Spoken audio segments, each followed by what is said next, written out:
देखिए माँ जी, वो पड़ोस की लूटन मौसी है ना, उनके बेटा बहू उन्हें गोवा ले जा रहे हैं। अरे क्या बात कर रही है बहू, उसके तो ना मुंह में दांत है ना सर पर बाल, क्या करेगी गोवा जाकर। अपनी अपनी किस्मत है माँ जी, लूटन मौसी मरने जो वाली है। अरे बहू ये कैसा मरना हुआ जो पहले से ही पता है और ऊपर से गोवा भी घूमने जा रही है। बोला ना माँ जी, ये अपनी अपनी किस्मत है। बात हुई थी मेरी लूटन मौसी की बहू से, बोल रही थी कि चलो दवाई में जो पैसा लगेगा वो गोवा में लगा देते हैं। अब बात है, लूटन के तो मजे ही मजे है। वैसे आइडिया बुरा नहीं है, थोड़े से पैसे लगाओ और सीधा गोवा की सैर। मैं भी चलती हूँ गोवा। अगले रोज सास तय वक्त पर उठती नहीं। अरे देखो जी, माँ जी अब तक उठी नहीं। आज दूध वाले से दूध और काम वाले के लिए दरवाजा मैंने ही खोला है। अब कम से कम माँ जी का ये तो सुख है कि सुबह जल्दी उठना नहीं पड़ता। अरे बड़ी अजीब हो तुम, मेरी माँ सुबह से उठी नहीं है और तुम्हें चिंता दूध और काम वाली की है। अरे तुम्हें चिंता है ना तो जाओ जाकर देखो क्या हो गया। वैसे मेरी किस्मत कहाँ लूटन मौसी की बहू जैसी। बेटा माँ के कमरे में जाता है और वहाँ जाकर, माँ क्या हो गया है तुम्हें? बेटा लग नहीं रहा कि अब मैं बचूंगी, लल्लन डॉक्टर के पास ले चले। अरे कैसी बात कर रही है माँ, तेरी तबीयत सीरियस है और मैं तुझे लल्लन झोला छाप डॉक्टर के पास ले जाऊं? ना ना ना। अरे तो कहाँ ले जाएगा बता दे, वहाँ एडवांस दे दिया है मैंने, वो क्या कहते हैं गूगल पे से। हैं? तूने क्यों पैसे दिए माँ? तुझे पता था क्या कि तू बीमार होने वाली है? सास को लगता है कि कहीं चोरी पकड़ी तो नहीं गई। वो हड़बड़ा जाती है और उसे पसीने निकलने लगते हैं। अरे माँ क्या हो गया, सर्दी में भी पसीने? लगता है तेरी तबीयत ज्यादा ही खराब है और लल्लन डॉक्टर पास ही में है, चल उसी को दिखा देता हूँ। माँ को लेकर बेटा डॉक्टर के पास जाता है, जहाँ माँ ने पहले ही पैसे देकर सेटिंग कर रखी थी। डॉक्टर के क्लिनिक में जाते ही डॉक्टर की ओवर एक्टिंग की दुकान खुल जाती है। हाय राम माँ जी, हे भगवान, अब तो कुछ नहीं हो सकता, ये तो मरने वाली है बेटा।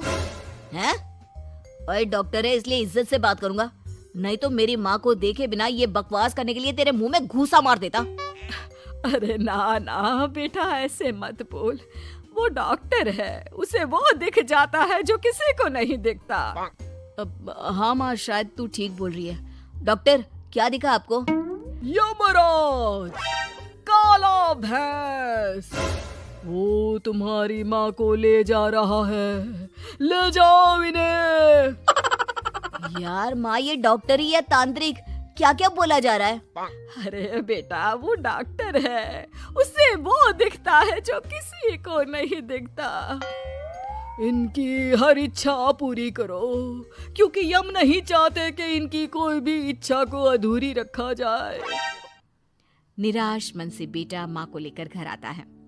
माँ आज से मैं ऑफिस नहीं जाऊंगा, चल तुझे वो झूले वाले पार्क में ले चलता हूँ जहाँ तू पिताजी के साथ जाया करती थी।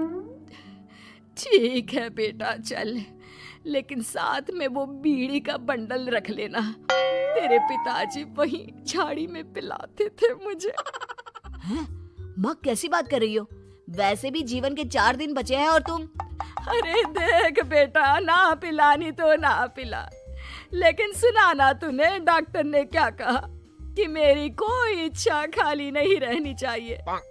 अरे वैसे बेटा 4 दिन की जिंदगी है, न जाने कब मौत आ जाए। माँ के मुंह से मौत का नाम सुनकर बेटा गंभीर हो जाता है, उसकी आंखें लाल हो जाती है। वो माँ का हाथ पकड़ लेता है।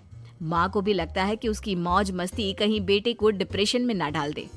देख लल्लन का फोन आया था, बोल रहा था कि हो सकता है मौत ना भी आए, पर इच्छा पूरी करके रख दे, जब जाऊंगी तब तृप्त होकर जाऊंगी, क्यों? तभी बहू की आवाज आती है, माँ जी आपकी फेवरेट गट्टे की सब्जी बनाई है। सास खाने के टेबल पर जैसे ही बैठने वाली होती है, बहू उनकी चेयर पीछे करती है और प्यार से बिठाती है। बहू शांत हो जाती है, वो माँ को बस देखती है और उनकी हर बात मानती है।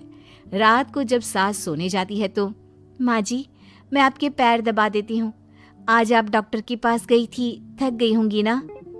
बहू का प्यार देखकर सास को हैरानी होती है। वो समझ नहीं पाती कि जो बहू उनके मरने को अपना भाग्य बताती थी, वो आज जब सास मरने वाली है तो दुखी क्यों हो रही है। क्या सोच रही है माँ जी? यही ना कि मैं ऐसा क्यों कर रही हूँ। माँ जी, मैंने आपको हमेशा अपनी माँ माना है। माना आपसे नाराज होती थी, परेशान होती थी, आपकी बातें चुभती थी, लेकिन यकीन माने प्यार बहुत है आपसे मुझे। सास बहू को गले लगा लेती है। अरे तू क्यों मोह में डाल रही है? आज नहीं तो कल मुझे मरना ही है ना। बहू रोने लगती है और वहां से चली जाती है। अब तो सास आए दिन कोई ना कोई डिमांड करती जिसे बच्चे पूरा करते। मुझे ना वृंदावन जाना है, कृष्ण की नगरी देखने। जी माँ जी, हम आपको लेकर चलेंगे। माँ, मैं कल ऑफिस से छुट्टी ले लेता हूँ। एक दिन बॉस कहते हैं, रमन क्या बात है? मैं देख रहा हूँ पिछले 1 महीने से तुम ना काम करते हो ना दाम, बस सारा दिन इमोशनल से बैठे रहते हो। ऐसे में तो कंपनी तुमको और नहीं रख पाएगी। मैं खुद ही नौकरी छोड़ने की सोच रहा था बॉस। वो क्या है कि माँ का आज नहीं तो कल कभी भी देहांत हो सकता है। इतना कीमती समय मुझे तो पल पल उनके साथ रहना होगा। पता नहीं कब वो मुझे छोड़कर चली जाए। और बेटा नौकरी छोड़ देता है। माँ मैंने नौकरी छोड़ दी है, आज से मैं तेरे पास रहूंगा। माँ जी, मैंने भी बच्चों का नाम स्कूल से कटवा दिया है। अब हम सब आपके पास ही रहेंगे और आपकी सारी इच्छा पूरी करेंगे। अब सास को लगता है ये तो कुछ ज्यादा ही हो गया। अरे बेटा, नौकरी नहीं करेगा तो खाएगा क्या? बच्चे स्कूल नहीं जाएंगे तो साल बर्बाद हो जाएगा। वो समझ नहीं पाती कि क्या करे, कैसे ये ड्रामा खत्म करे। बेटा, बहू, तुम लोगों से एक बात करनी थी। देखो, मैं ना बहुत शर्मिंदा हूँ, मैंने झूठ बोला था, मुझे कुछ नहीं हुआ है। वो तो ये बोलकर सास सारी बात घर वालों को बता देती है। ओ माँ, सच्ची?